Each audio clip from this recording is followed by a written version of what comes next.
Bonjour à tous, moi c'est Corben de Corben.info et je suis heureux de vous retrouver aujourd'hui pour un nouveau tuto où on va parler de Docker, de Linux dans Windows, de choses comme ça. Alors comme vous le savez peut-être ou peut-être pas, on ne peut pas, enfin on ne pouvait pas avant la création de ce merveilleux tuto, ou plus exactement avant la mise à jour de Docker, on ne pouvait pas installer une version de Docker sur un Windows version Home, vous savez la version familiale. Docker était réservé qu'au Windows Pro, au Windows 10 Pro, et pas Windows 10 Home. Sauf que il y a des petits changements dans Windows dernièrement. Il y a notamment Microsoft qui a mis en place ce qui s'appelle WSL2, hein, qui est le Windows Subsystem Linux, voilà, le Linux dans Windows, qui est sorti en version 2, qui utilise cette fois de la virtualisation. Et donc c'est plutôt une bonne nouvelle parce que ça a permis à l'équipe de Docker d'intégrer, de faire tourner en tout cas Docker sur un Windows Home. Donc je vais vous faire un petit tuto là-dessus pour vous expliquer tout simplement comment installer WSL2 sur un Windows Home. Ça marche aussi sur un Pro, hein, si vous voulez. Et comment installer ensuite Docker sur Windows Home pour pouvoir ensuite créer des conteneurs sur un Windows Home tout à fait standard. Donc pour ça, on va aller sur mon ordi. Donc là, je suis sur mon Windows. Alors c'est une version Home, hein, je vais vous montrer, qui a été fraîchement installée. On va la lancer. Voilà. Je voulais taper WinVer. Normalement, WinVer, alors il faut peut-être lancer un terminal. On va voir. Il n'y a peut-être pas de programme WinVer. Si, il y a WinVer. Exécuter la commande. Voilà, WinVer, vous voyez, donc j'ai mon Windows 10. Et on est bien sur une édition famille, hein. C'est écrit ici, Windows 10 famille. Donc voilà. Alors, ce qu'on va faire, d'abord, pour installer WSL2, on va on va lancer PowerShell. Voilà, donc PowerShell, vous l'avez ici, vous allez en bas dans la barre de recherche et vous tapez Power par exemple. Voilà, PowerShell. Donc vous l'avez ici. Vous ne cliquez pas tout de suite dessus, vous faites un clic droit dessus et vous l'exécutez en tant qu'administrateur. Parce qu'on va avoir besoin de lancer des commandes qui vont impacter l'admin, hein. Donc on a besoin de le lancer en administrateur. Là vous faites oui et vous avez PowerShell qui se lance. Il est beau, il est là, il est frais. C'est PowerShell, le nouveau tout beau. Donc il est lancé. Maintenant, on va entrer une première commande qui va en fait activer le sous-système Linux. Alors on peut le faire via des fenêtres, hein, en cliquant sur rechercher, ajouter des nouvelles fonctionnalités, etc. Mais moi je vais vous montrer la version en ligne de commande. Je vous les mettrai dans un article qui sera lié à la vidéo. Vous n'aurez plus qu'à copier-coller, mais c'est plus sympa de le faire en ligne de commande parce que ça va plus vite, c'est moins galère à cliquer partout. Donc la commande elle est simple, hein, c'est dism.exe, ok, slash online slash enable feature, donc pour lui dire d'activer la fonctionnalité. On met ensuite dans feature name le nom de la fonctionnalité qu'on va activer. Donc ici c'est Microsoft-Windows-subsystem. J'essaie de pas aller trop vite pour pas faire de faute de syntaxe. Linux slash all. Voilà, donc vous tapez ça et vous faites entrer. Donc là, on a le sous-système Linux qui est en train de se déployer. Donc ça mettra plus ou moins de temps à s'installer en fonction de votre machine et de votre réseau. Donc apparemment, moi, ça prend un peu plus de temps que d'habitude. C'était plus rapide tout à l'heure. Non, c'est bon, ça a l'air de décoller. On va voir ça. Donc voilà, là, on est content. C'est déployé. Donc à ce stade-là, maintenant, il va nous demander de rebooter. Donc il faut redémarrer une première fois. Je vous retrouve tout de suite après. Alors nous revoilà sur notre Windows fraîchement redémarré, hein. Donc maintenant, ce que vous pouvez voir ici, c'est qu'on a, alors si je lance PowerShell, je vais lancer PowerShell en mode admin, on a WSL, hein, qui est installé. On va essayer un truc. Voilà. Donc là, si je tape WSL, il me dit qu'il est installé, mais que le sous-système Linux n'a pas de version installée. Enfin, pas de distribution Linux installée. Donc là, je vais vous montrer déjà comment on en installe une. Vous allez voir. C'est assez simple, hein. Vous allez sur le Microsoft Store. Microsoft, donc c'est un R. Store, voilà, vous lancez ça. On peut le faire autrement aussi, mais bon, je vous montre les choses les plus rapides. Pas forcément les plus simples, mais les plus rapides. Vous tapez par exemple Ubuntu, ou alors vous tapez Linux, ou WSL, je pense que ça devrait sortir. Si vous tapez WSL, voilà, vous avez différentes distributions Linux. Donc on a du Ubuntu, du Debian, voilà, on en a plein. Il y a SUSE aussi, je crois, il y a Fedora, enfin bon, bref. Je vous laisse Yakali aussi, hein, pour ceux qui veulent faire un peu de sécurité informatique. Moi, je vais partir sur une Ubuntu 20.04 LTS, qui est très bien, hein, que j'aime beaucoup. Et on va installer ça. Voilà, donc vous cliquez sur télécharger. Je me connecte pas au système, au système de Microsoft, c'est pas nécessaire, on peut l'installer comme ça. Donc là, il télécharge, c'est parti.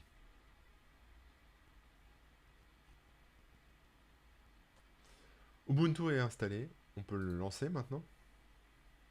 Donc on clique sur lancer ici ou en bas, hein, vous faites comme vous voulez.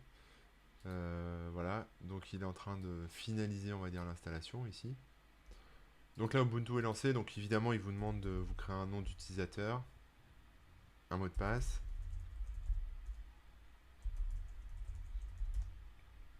Voilà. Et donc là, on a un Ubuntu fonctionnel, hein, tout simplement, mais qui est logiquement en WSL 1. Vous savez, donc là, je vais pas l'utiliser, hein, mais bon, voilà, on a un Ubuntu, vous pouvez faire des commandes, vous pouvez faire vos scripts, vous pouvez installer des logiciels, ce genre de choses, il n'y a pas de souci. Maintenant, ce qu'on va voir, c'est qu'est-ce qu'on a exactement en version d'Ubuntu là-dessus. Donc on a une commande, je vais vous montrer, qui s'appelle WSL-list en paramètres, suivi de -verbose pour afficher en fait les machines Ubuntu, enfin les machines Linux pardon, que vous avez en WSL. Donc on voit que là j'ai une machine Ubuntu, mais qui est en version 1. Bon ok, elle est en version 1, moi ce que je veux c'est la version 2, parce que la version 2 de WSL permet d'installer Docker. Donc ce qu'on va faire, c'est qu'on va installer, tout simplement, on va activer en fait une fonctionnalité de Windows encore, qui va permettre d'avoir accès à la virtualisation pour pouvoir ensuite installer WSL2.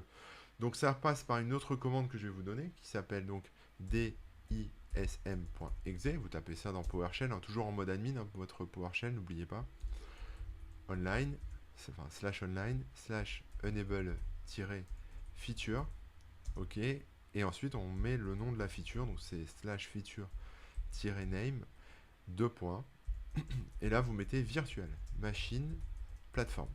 Alors plateforme, il n'y a pas de E, hein, c'est plateforme, F-O-R-M, /all, voilà, et vous faites entrer. Donc là j'ai dû me tromper, oui, j'ai mis un tiret, voilà, j'ai mis un tiret, c'est pas feature name, c'est feature name de tout coller. Je me suis fait avoir. Donc on laisse la fonctionnalité s'installer. Et là, il nous demande de re-rebooter. Donc je vous dis au revoir et on se revoit juste après le reboot. Me voilà donc de retour dans Windows. Donc on va relancer PowerShell avec, en admin, hein, toujours. Donc clic droit exécuter en tant qu'administrateur. Voilà, on va faire OK, oui. Et ensuite, ce qu'on va essayer de faire, c'est tout simplement de convertir l'image que j'ai de Ubuntu en version 2.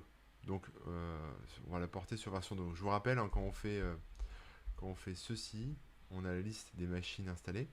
Donc là, par exemple, si j'en installe une autre, on va faire un test, hein. Je redécouvre un peu certaines choses en même temps que vous, en même temps que je fais le tuto, mais on va pas s'énerver. Donc on retourne sur le Microsoft Store. Je vais installer une autre distrib. Donc vous refaites WSL. On va plutôt partir sur un truc que je connais comme Debian. Voilà, ça au moins on est sûr, ça va s'installer.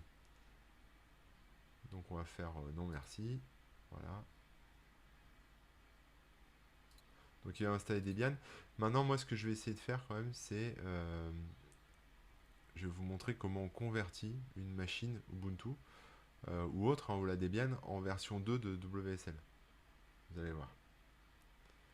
Donc là, si je refais une petite liste WSL list verbose, évidemment, elle n'est pas lancée, en fait, je ne l'ai pas lancée. Donc il faut penser à la lancer avant pour qu'elle s'installe, qu'elle finisse l'installation. Même étape de configuration que tout à l'heure pour Ubuntu.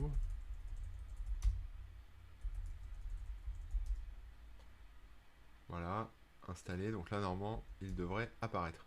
Donc là, j'ai Debian, hein, qui est toujours en version 1. Donc l'idée, c'est de passer vous savez, en WSL2 par défaut.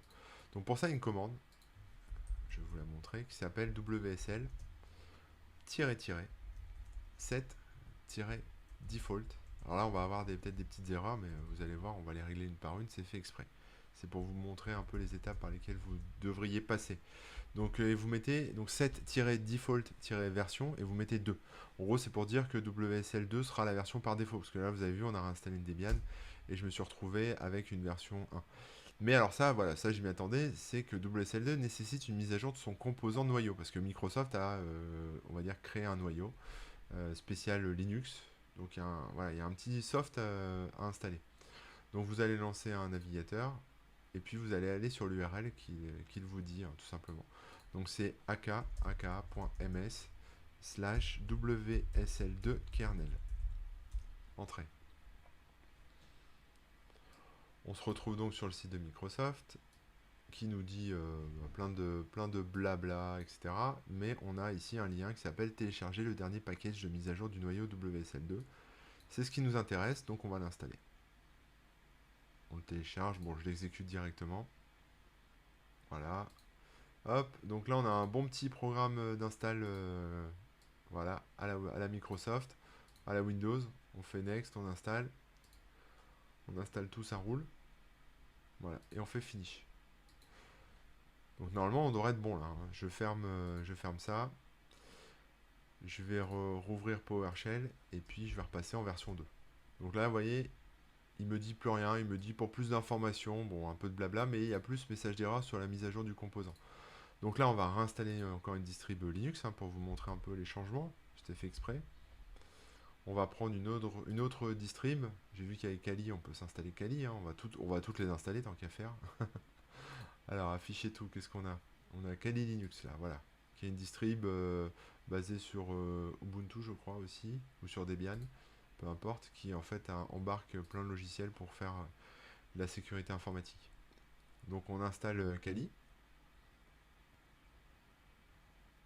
et on va lancer Kali.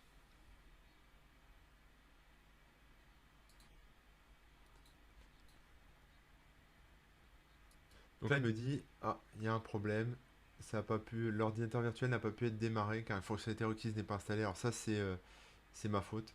Je vais vous montrer pourquoi, mais vous allez vite comprendre. Parce que là, en fait, par défaut, il essaye de l'installer avec WSL2. On va regarder un peu tout ça, mais je vais vous montrer. Parce qu'en fait, je suis dans une VM, une machine virtuelle, et j'ai pas coché l'option qu'il fallait, mais je vais vous montrer. Donc si vous avez une erreur au lancement d'une machine virtuelle, donc là comme j'ai eu avec Kali dans mon exemple, qui vous dit que l'ordinateur virtuel n'a pas pu être démarré car une fonctionnalité requise n'est pas installée, vous avez deux possibilités. Soit vous êtes sur une machine virtuelle et là il y a une petite case à cocher, soit vous êtes sur un vrai PC, un ordinateur réel, hein, physique, et là il faut aller dans le BIOS et activer les options de virtualisation, donc tout ce qui est Hyper-V, enfin voilà, tout ce qui est options de virtualisation. Donc moi là je suis sur une machine virtuelle pour vous faire la démo. Donc ce que je vais vous montrer c'est comment est-ce qu'on fait pour faire ça sur VMware. Donc je vais vous emmener sur ma machine. Voilà, donc là j'ai Fusion voilà, de VMware. Mais vous avez les mêmes options hein, dans VirtualBox ou d'autres outils de virtualisation. Si vous avez, donc comme je vous disais, un vrai ordinateur, ça se passera dans le BIOS. Mais moi, ça se passe ici. Donc dans les paramètres, vous faites un clic droit en fait sur votre machine virtuelle. Vous allez dans les paramètres et vous sélectionnez processeur et mémoire ici. Option avancée là en bas. Et là, vous avez une petite case à cocher. Alors, on la voit pas bien, il y a un petit bug de visualisation, mais qui s'appelle activer les applications d'hyperviseur sur cette machine virtuelle, qui permet d'exécuter des applications de virtualisation moderne en fournissant un support pour Intel VTX EPT dans cette machine virtuelle. Donc, vous cochez cette case. Elle est un peu compliquée à attraper, mais bon, voilà. Et ensuite, on va relancer la machine et on va voir si Kali démarre tout simplement. Donc après avoir activé cette option de virtualisation, je retourne sur mon Windows et je vais lancer Kali hein, tout simplement. Donc qui est en fait installé en version 2, en version WSL2. Parce que justement, on le voit parce que comme WSL2 a besoin de virtualisation, le fait qu'on ait eu cette erreur montre qu'en fait Kali a bien pris en compte, enfin l'installation de Kali a bien été faite sur WSL2. Donc là, voilà, là le lancement va se faire tout simplement. Donc rebelote, hein, vous commencez à connaître la chanson. Il faut faire vous mettez votre pseudo, vous choisissez un mot de passe. Voilà, ça c'est pour la config de la distrib Linux, hein, tout simplement. Rien de très complexe. Et donc voilà, là vous avez votre Kali qui est fonctionnel. On va le fermer, on va relancer un PowerShell, juste pour qu'on puisse voir la liste en fait des machines. Voilà. exécuter en tant qu'administrateur. Ici, et on va relancer la commande, vous savez, la commande list hein, dont je vous parlais tout à l'heure, qui permet en fait de lister les machines WSL que vous avez sur votre système. Donc pour ça, on fait WSL-list-verbose. Hop, voilà.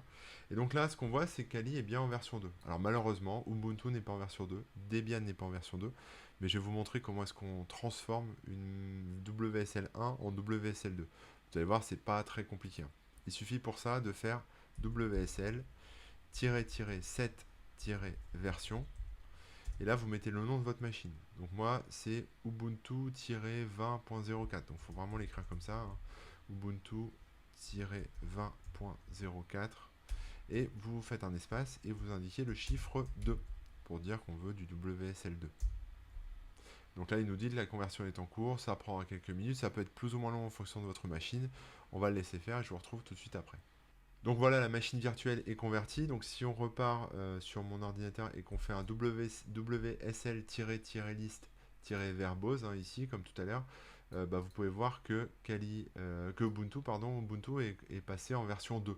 Donc WSL version 2. Donc là, maintenant, vous savez transformer une machine WSL1 en WSL2. C'est pas plus compliqué que ça. Ensuite, le but de cette vidéo, c'était quand même de vous montrer comment installer Docker et le faire tourner sur un Windows Home. Maintenant, il n'y a plus rien qui nous l'empêche. C'est très facile. Il suffit d'aller sur le site de Docker, de télécharger Docker. Je vais vous montrer. Donc Docker sous Windows, ça s'appelle Docker Desktop. Hein, vous pouvez l'installer, je pense, en ligne de commande aussi, mais on a ce qu'il faut sous la main avec une interface, etc. Donc on va partir là-dessus. Donc là, Windows a deux versions, enfin il y a plusieurs versions proposées, il y a une version stable et une version Edge. On va prendre la version stable pour Windows. Et on va tout simplement le lancer, le télécharger et le lancer. Et là, vous allez voir en fait qu'il y a une option qui est très importante au niveau de l'install de Docker qui va faire un peu toute la différence. Ah, ouais. Donc là, on fait oui. On lance le programme d'install. On accepte. Voilà, donc là, Docker va télécharger en fait tous les packages, tout le nécessaire pour fonctionner. Donc une fois que Docker a installé tous ces packages, voilà, il nous propose une configuration et donc là il faut bien laisser cocher Enable WSL2 Windows Features pour dire que voilà on a besoin de cette fonctionnalité de WSL. Donc on lance le truc, ça va installer, ça va décompacter, décompresser tous les packages. Voilà, donc là on est content, Docker est fini d'installer.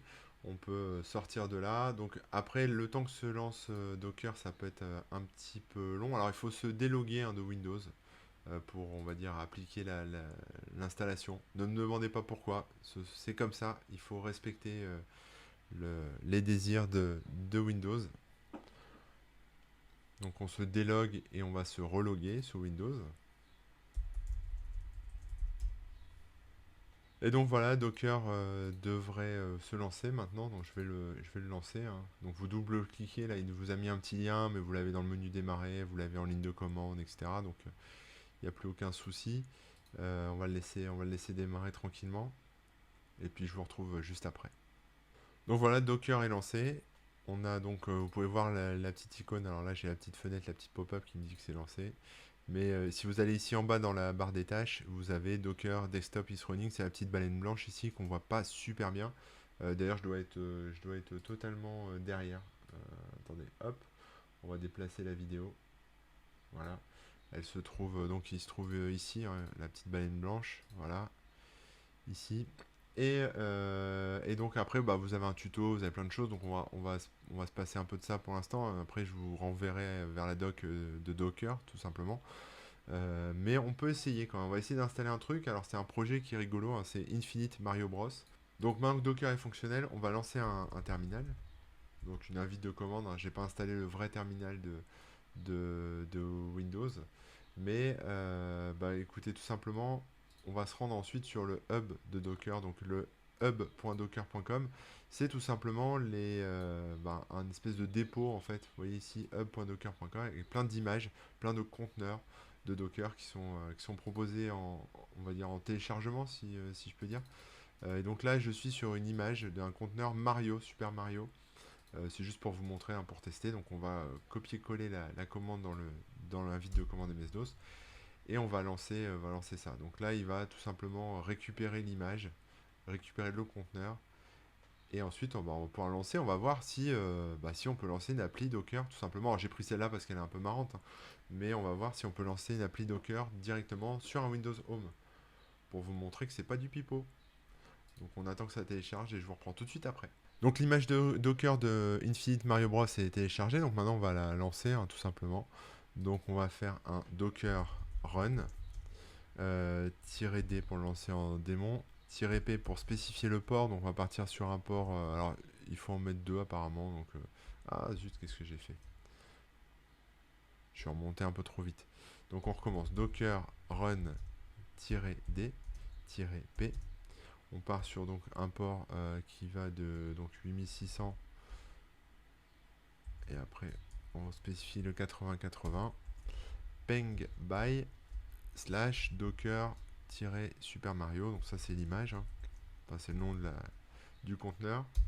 On le lance, j'espère que ça va fonctionner. C'est une grande première pour moi, je n'ai jamais lancé ça. Donc on va autoriser l'accès. Ça devrait être bon. Donc maintenant on va tester tout simplement. On va lancer un nouvel onglet dans le navigateur. Ici, et on va taper localhost, deux points. C'était bien ça. Peut-être faut attendre un petit peu, hein. Ah, voilà.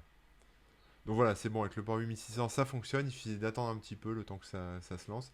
Et donc là, bah, on a bien un petit Mario infini qui se lance. Alors, Docker n'est pas du tout fait pour faire ça, hein, je vous rassure. Mais je suis pas très bon. Mais voilà, c'était pour l'exemple, pour vous montrer qu'il est possible, effectivement, de lancer une machine Docker sur un Windows Home, tout simplement grâce à WSL2. J'espère en tout cas que ce tuto vous aura intéressé, que vous aurez appris deux, trois choses. Et puis quant à moi, bah, je vous dis à très bientôt pour un prochain tutoriel, peut-être un peu plus court, j'espère pas plus long. Et voilà, amusez-vous bien dans Windows. Rejoignez-moi, rejoignez-nous sur Twitch, hein, parce on est nombreux maintenant sur le Twitch. Donc vous cherchez sur Twitch Corben FR. Vous aurez d'autres tutos comme celui-ci en live pour apprendre d'autres choses. On pourra discuter, ça pourrait être sympa. Et puis sinon le blog corben.info ou le Twitter Corben ou tous les réseaux sociaux de la planète. N'hésitez pas, cherchez-moi, vous me trouverez. Allez, à très bientôt. Ciao tout le monde.